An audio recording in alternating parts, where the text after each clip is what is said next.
All right, friends, it's week 6. Welcome into the Giants Hangout. Madelyn Burke, Jonathan Casillas, and Brandon London hanging out on a Thursday, guys. Sunday Night Football, the 4th primetime game for this Giants team in the first 6 weeks of the season. They haven't had much success under the bright lights, but hopefully they can turn it around on Sunday against the Buffalo Bills. This is a tough team to go against. They're coming back from London. You guys have both done the overseas trip and come back. Is that jet lag going to play a role? I think not now. I think Buffalo, I think it hit them last week when they played in London against a Jacksonville Jaguars team that stayed in London.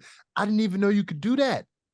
And Jacksonville looked really good against, I think, a very talented Buffalo team. And Buffalo didn't look that good, especially early in the game where they went 3 and out the first 2 drives and they just really couldn't get their rhythm. But I think their game plan this week is going to be hit the Giants right in the mouth and let's start fast because we didn't start fast last week. Yeah, you're hoping that the Buffalo Bills have that London hangover and not Brandon London on a Saturday morning, that type of London hangover. But shoot, if they got that as well, then that could help the Giants as well. We're talking about a primetime game, and each week we go into the game like the Giants have to prove it. What are you going to show? Show the NFL, show the world that you're not your record. It's another game for them to do that, but it's going to be a tall task. You don't know if Daniel Jones is going to play. You don't know the health of Saquon Barkley. Andrew Thomas doesn't look like he's going to play. So Tyrod Taylor, although, it's one of those games where you get to go back against one of your former teams, go up there and try and put up. At the end of the day, though, we don't know what Tyrod is going to be able to do with this Giants offensive line. But at the end of the day, JC, still got to go out there and compete. Still compete. Absolutely. Yeah, still got to compete. And you mentioned the health of Daniel Jones, a lot of question marks. He's dealing with that neck injury. Didn't practice on Wednesday, didn't practice on Thursday. Not a good sign for the quarterback, even though he did say his goal is to play on Sunday, but it's not looking optimistic for him. And especially going up against a Bills team that has 21 sacks on the season, led by Leonard Floyd with 5.5 on the year so far. Bills also lead the NFL with takeaways, 13 on the season. This Bills defense is going to be a tough challenge for the Giants offense this week. Brandon, if you're the offensive coordinator, if you're Mike Kafka, and you're looking at this Bills defense, even though they're without Tre'Davious White, who went out in week 4 with the Achilles injury, they're without Milano, the linebacker who went out with a broken leg last week. They're still, getting Von Miller back. They've still got Epinesa and a lot of big name pressure guys in that defense. Yeah, they're down Roquan Jones as well. So, you try and take advantage of that linebacking core in the secondary as well. You understand that the Von Miller in this pass rush is going to get after it. So if you want to do some things where it comes to RPO, quick game, try and get the ball out. I know I say it each week, but the Yak receivers are going to have themselves a day. And it's just, as a receiver group, JC, it's one of those things where you're in the meetings each week and y'all are just waiting.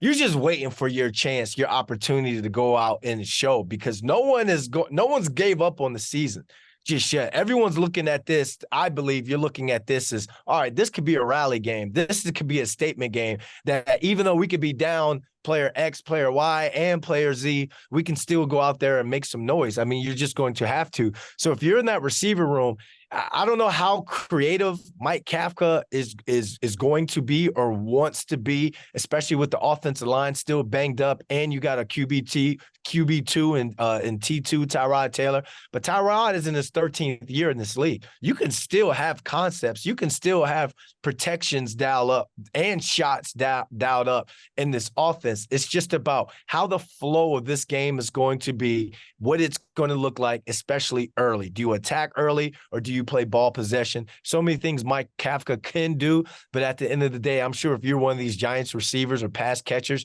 you want this game to fall on your shoulders or in your hand. But that's not the case, man. The case is, the situation is the offensive line. The offensive line being healthy was struggling. They're not healthy. They got guys in that me and Madelyn was watching the game last week. Who was like, okay, who is that guy? And not that he isn't good, that we just didn't know who he was because he just got signed to the practice squad 2 days before. The Giants are down basically to their last, the bottom of the roster in terms of who they're playing among the defensive line, right? That gives last 2 weeks, they gave up 18 sacks in 2 games, guys. The Giants can't do anything offensively if their offensive line doesn't play better. And I'm not making excuses, but whoever's out there, Evan Neal is the only guy that's been healthy the whole entire year that's playing his rightful position that he started the year with. He has to play better. Bredesen, whoever's out there, whoever's healthy, they have to improve, because the Daniel Jones that we've seen last year, the Tyrod Taylor that we've known from the past, all of these receivers that signed, Campbell, Isaiah Hodgins, Slayton, all of these guys that we've seen in the past, we cannot see any of those things if the offensive line doesn't play better. That's just what it is. Against this Buffalo Bills defense, very, very conservative, but they're leading the league, like you said, Madelyn, in takeaways. The reason why, because they're playing zone the whole time. Everybody on the back end is looking at the quarterback, right? I think you saw the shift for the Giants defense last week, being a lot more conservative, having their eyes on the quarterback, and that led to 3 turnovers, 2 interceptions from Tua, and that's what you saw from Buffalo weeks ago when they played Miami. So they have a tremendous defensive front too. You mentioned it earlier. You got Leonard Floyd, who has 5.5 sacks. Epinesa dominated the offensive line last week for Jacksonville. He was one of the main bright spots. Von Miller, he's going to get more playing time this week. Ed Oliver is a dog. The Giants will have their handful, and if the offensive line does not improve, it's going to be another long day. And all of those people that you mentioned in the receiving room, they're going to be sitting around and waiting again if they don't improve among the offensive line. Yeah, that was the media side of you talking. The player side of you, I would like for you to jump in, the old JC at 240-something pounds. I would like that to jump in to be like, okay, we're down to practice squad offensive lineman. We're down to Tyrod Taylor, our backup quarterback, but we still have to find a way to get this game won. So Justin Pugh coming out of nowhere. Go ahead, Madelyn. I was going to say, you got Justin Pugh coming back on the squad too, talking about offensive linemen. He's back on there. He got his first padded practice in a year earlier this week as well. So speaking of that, yeah, sounds good. But first of all, I was only 228 when I played. Okay, I'm only 220 now. I wasn't that big. We probably weighed the same amount when you play receiver and I play linebacker. But the truth of the matter is, I'm not speaking like I'm on TV or anything like that. Yo, the Giants offensive line has to play better, bro. Like, if I played against the Giants right now, I'll be looking at my defensive line like, y'all better have 10 sacks this week. You know what I'm saying? Like, I'm making bets with my defensive linemen because they're about to feed on Daniel Jones or Tyrod Taylor, whoever's playing quarterback. Like, I'm going to look at them and be like, bro, if we give up 20 rushing yards, bro, like, we're going to pay somebody some money, because this is offensive line is not good. And I would say different words than that, but I still work for the Giants. So, get right game. Be careful with my words. Are the Buffalo Bills thinking get right game? I think the Buffalo Bills Buffalo Bills coming off a loss in London. I think they're not get right, but more of a bounce back. They could look at this as a bounce back game, because they're right. They are good. They're in good condition right now at this point in the season. But that being said, coming back off that trip with the amount of injuries they had, this could be, and this is me with my Giants shirt on here saying this could be a trap game too. If you're going to find a reason to say, okay, what is going to be the compelling point? This could be a trap game for Buffalo, saying, all right, look at this. We're coming off a tough loss. We've lost a couple of significant players to injury. We're really banged up, really hurting, but we got the Giants on the schedule. Look at how much pressure they're giving up. Look at how easy this one could be. If they're not all gas going into this game, the Giants can catch them sleeping. I mean, look at the way the defense played last week. Winning the turnover battle, 3 takeaways from this Giants defense, including that 102-yard pick 6 from Jason Pinnock, and no turnovers. But more importantly, you're facing another quarterback in Josh Allen that loves to put the ball in a tight window, right? That's what happened with Tua. That's how that pick 6 happened, because he tried to squeeze that ball in between Okereke and Flott in there, I believe it was. And it didn't. It got tipped, and then Pinnock grabs it and runs it back and takes it to the house. So if they can kind of have their eyes on those opportunities, the defense can can continue to trend in the right direction that we've seen the last few weeks. Tackling's gotten so much better. They've gotten some takeaways. Those things come in bunches. They've gotten some sacks. Those come in bunches. If the defense can level up and if the offense can find some way to put some points on the board, this could be a ball game, fellas. I mean, they did lose to the Jets. Every day would be Christmas. They did lose to the Jets week 1. See? Yeah. See? And that loss plays into what you guys are talking about having your eyes on the quarterback in a Tua trying to fit that ball in. Josh Allen's a gunslinger. You know, that works in a lot of, like 90% of the time it works, but then that other 10%, it bites them and it stings them heavily. So when we're talking about this Giants defense, they understand what they're going up against because they just saw it last week. If they had success against what Wink was calling the greatest show on turf, or the 2023 version of it, you're not going to back down to the Josh Allen. Like it's like I had to go get some Dayquil. You either get the kind that's $15.99 or you get the Walgreens version that's $9.99. You know, I think when it comes to the Dolphins and the Bills, this is the $9.99 version of the greatest show on earth. So if the Giants defense could continue to take that step and keep this team in the game, then the Giants offense has to put their foot on the gas. You can't play conservatively and try and put 13 personnel out there, try and run the ball and control the clock. It's not going to happen like that. You're going to have to take your shots. You're going to have to make Josh Allen turn into some guy that's like, I have to make a play here. And then on the other hand of it, capitalizing off of one of his mistakes, trying to make a play. That's the only way it's the Giants defense can keep this team in this game. So it's easy to say right here on the 50th floor of a beautiful view with a turtleneck on. But JC, you know, you get out there to Orchard Park, it's a completely different ball game on Sunday night primetime TV. Yeah, I think Buffalo's approach, because the lack of a run game last week, basically the last couple weeks, I think their approach is going to be establish the run. Like once you have, especially when a team ran the ball on you like Jacksonville did and you didn't run the ball on them, I think they understand what they can do in the passing game and who their quarterback is, especially with Stephon Diggs, Gabe Davis, both of those tight ends, Kincaid, Dawson Knox. I think they have a lot of weapons on the outside. But I think if you lose a game like that where you feel like you physically got beat, because I think Jacksonville beat them up physically, like they physically dominated them on the line of scrimmage. I think the mental thought for the next week, especially against somebody like the New York Giants, who has been very porous on both sides of the ball, I think they're going to want to establish the run and maybe take the ball away from Josh Allen and not have him create mistakes so they can play a little bit more of a well-balanced game. And then I think that's going to be their approach this week and try to establish a run. Bro, last week they punted.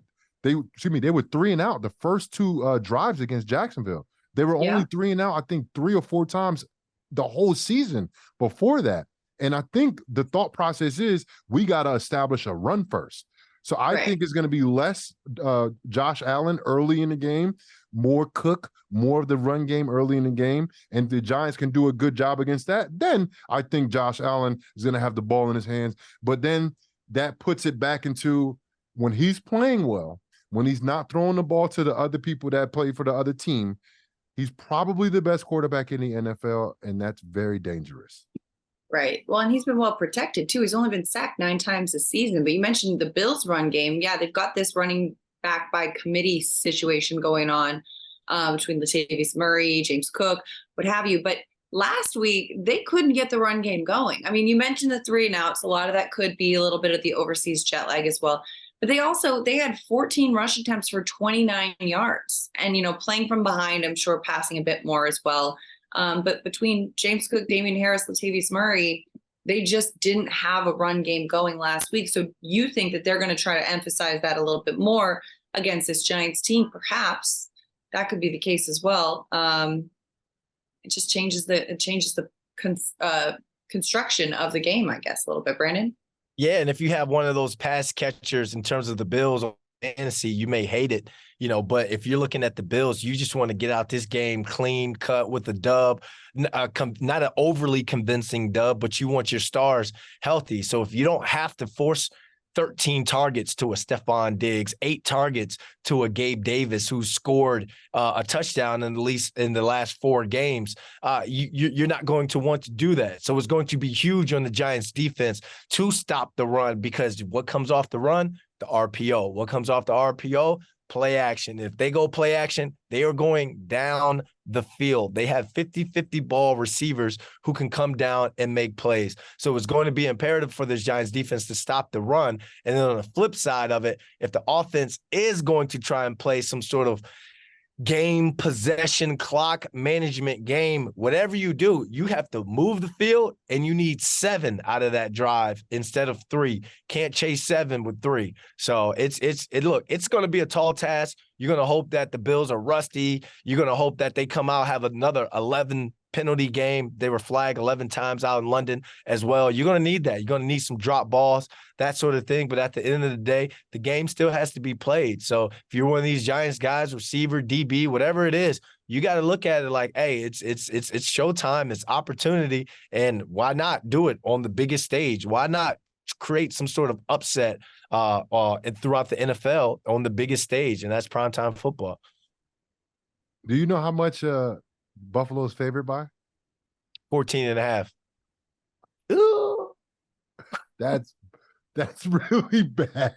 That's bad. So bad, guys. Yeah. Has it ever been like that here in New York? Like, you know what's so crazy, B? And I don't know if you I never paid attention when I played to any of those numbers or anything. I never did. But now, you know, I'm away from the game and stuff like that. Now it gets brought up every now and again, but I never paid attention to it. Do you remember a time, though, with the New York Giants being favored, the other team being favored by over 2 touchdowns? Dude, before the playoff run last year, I would say when we were doing QB sneaks at the 1-yard line, I wonder what the money lines were on those, you know? Like it's like we forgot. You know, it's like we forgot the years prior to the success we had last season. It's and you know, a lot of people kind of got knocked off their high horse and players included, you know, going into this season. But again, it's one of those things where it's like, if you see that you wearing that New York Giant logo on there, and you know what that logo means to the city, to this organization, to the tri-states, and you see 14.5, that's got to spark something to where it's like, you know what? I got to play above the numbers. I got to play above and beyond the Call of Duty. You know, that has to rally itself right there, because JC, one of the worst things, one of the most disrespectful things, you know, you could say to another team is that this is a get right game. Forget when you're going through the schedule and you're going through, that's a win, you're circling, that's a win, that's a W. If someone put GR, oh my God, get right.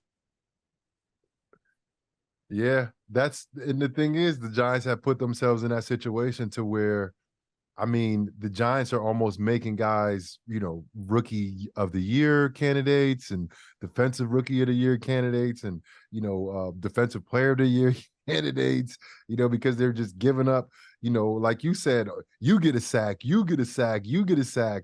Bro, they gave up over 30 sacks. Is it over 30 sacks or was it 30 sacks? 30 on the dot. 30 on the dot, or is it just Daniel Jones being sacked 30 times? Because, you know, Tyrod got sacked too. And even Paris Campbell's been sacked. Campbell got sacked. We got wide receivers getting sacked, guys. Right. Listen, I mean, the Giants need to get right. The Giants need to figure out how to get themselves right now. And yeah, a lot of that starts with the offensive line too. Because like you brought up earlier in this show, Casillas, it's like 4 out of the 5 guys on the offensive line are guys that were not starters in their positions at the beginning of the season. And a couple of them playing out of position too. You've got a right guard playing left tackle right now. It's not easy to do. That being said, this is the National Football League. You're professionals. You're here for a reason. Got to do it. Got to do it. Got to show, especially Sunday Night Football. All eyes on you right here. All eyes. Do the Giants perform better this Sunday night than they've showed not only this year, because Daniel Jones has only won 1 primetime game out of 13, I think. Is he 1-12 now? Do they actually perform better? And do they have a chance in pulling off the major upset? Because, bro, like two touchdown dogs is crazy. Yeah. Do they have a chance, guys? Yeah. I mean, 1%. What was all that? What was all that 1 in a million talk, huh? So you say there's a chance. Okay. Any given Sunday, JC, I know you've had to be a part of a team that's close to plus 14 and a half going into a game.